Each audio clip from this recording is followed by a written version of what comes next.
Hello dear students, welcome to my channel VK Munnalal. आज मैं आपको 12th English prose book Flamingo के lesson 6 poet and pancakes के top 5 short answer type questions discuss करने वाला हूं। स्टूडेंट्स, यदि अभी तक आप मेरे चैनल पर नए हो तो फटाफट चैनल को सब्सक्राइब कर लें, जिससे आप मेरे आने वाले हर वीडियो का नोटिफिकेशन प्राप्त कर सकें और अपने एग्ज़ाम के लिए अच्छी सी तैयारी कर सकें।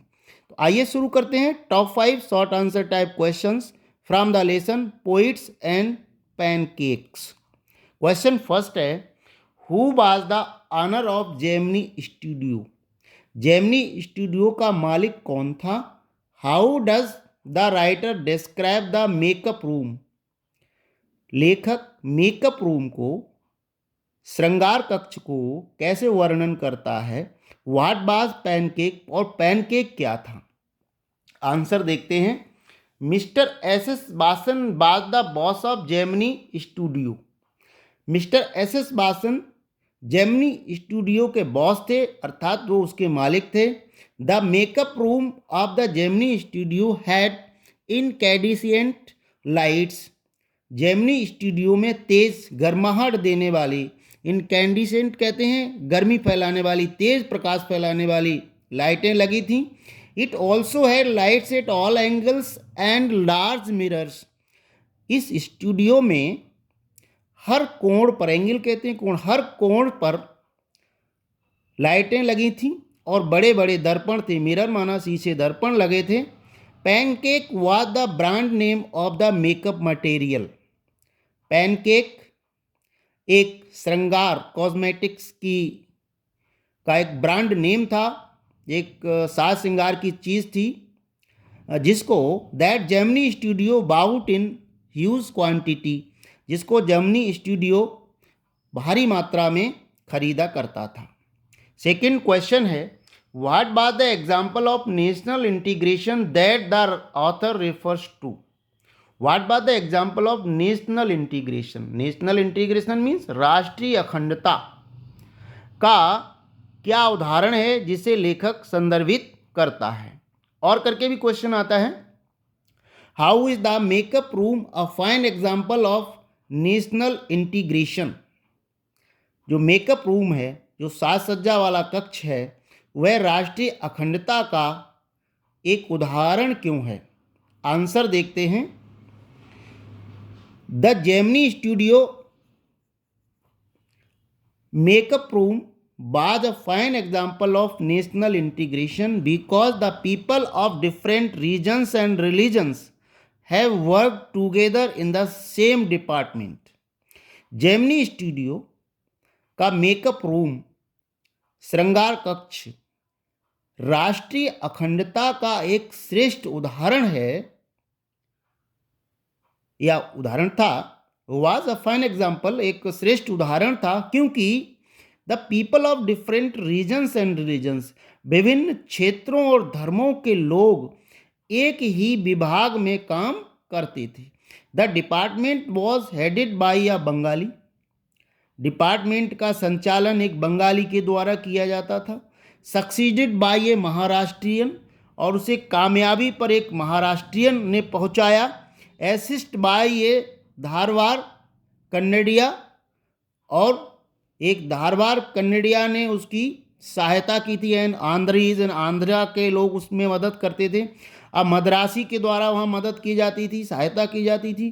क्रिश्चियन एंड एंग्लो बर्मनीज, क्रिश्चियंस और एंग्लो बर्मीन वहाँ पर मदद किया करते थे। इसीलिए जो जेमिनी स्टूडियो था वो राष्ट्रीय अखंडता का एक श्रेष्ठ उदाहरण था। क्वेश्चन थर्ड है, what does the God that failed refer to? The God that failed क्या संदर्भित करता है? आंसर है, the God that failed refers to a collection of 6 essays by 6 eminent authors. The God that failed 6 प्रसिद्ध, 6 eminent means प्रसिद्ध लेखकों के द्वारा 6 ऐसे को संबंधित करता है, 6 निबंधों को संदर्भित करता है।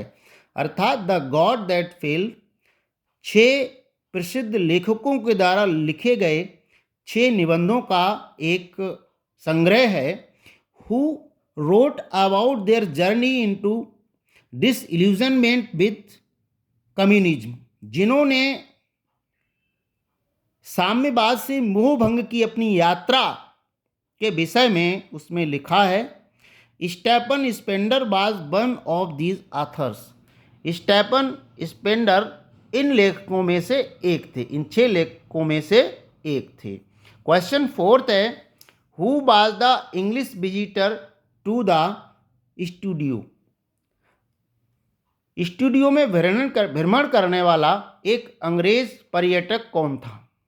आंसर है, the English visitor to the Gemini Studio was Stephen Spender.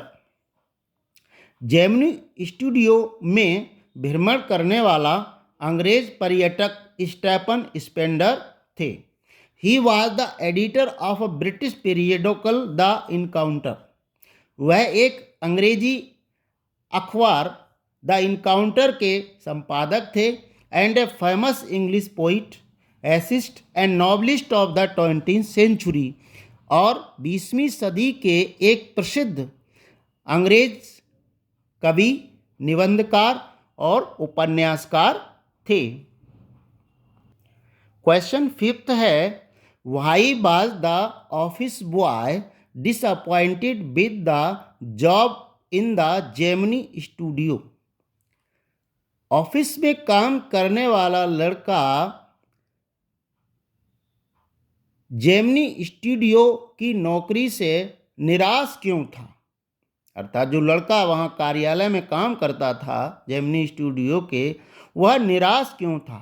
Answer है, the office boy was disappointed with his job in the Gemini studios because he had come to work in the studio in the hope of becoming a star, director or lyricist, but he could not fulfill any of his dreams.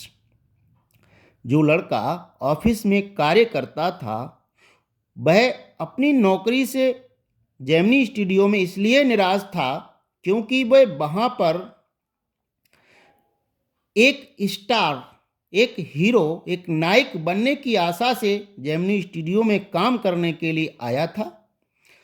वह एक hero बनना चाहता था या एक निर्देशक बनना चाहता था या एक गीतकार बनना चाहता था, परंतु he could not fulfil any of his dreams, परंतु इन सपनों में से वो कोई भी पूरा नहीं कर सका, इसलिए वह जेमिनी स्टूडियो की नौकरी से निराश हो चुका था। वो ना तो लेखक बन पाया, ना हीरो बन पाया, ना डायरेक्टर निर्देशक बन पाया, ना गीतकार बन पाया।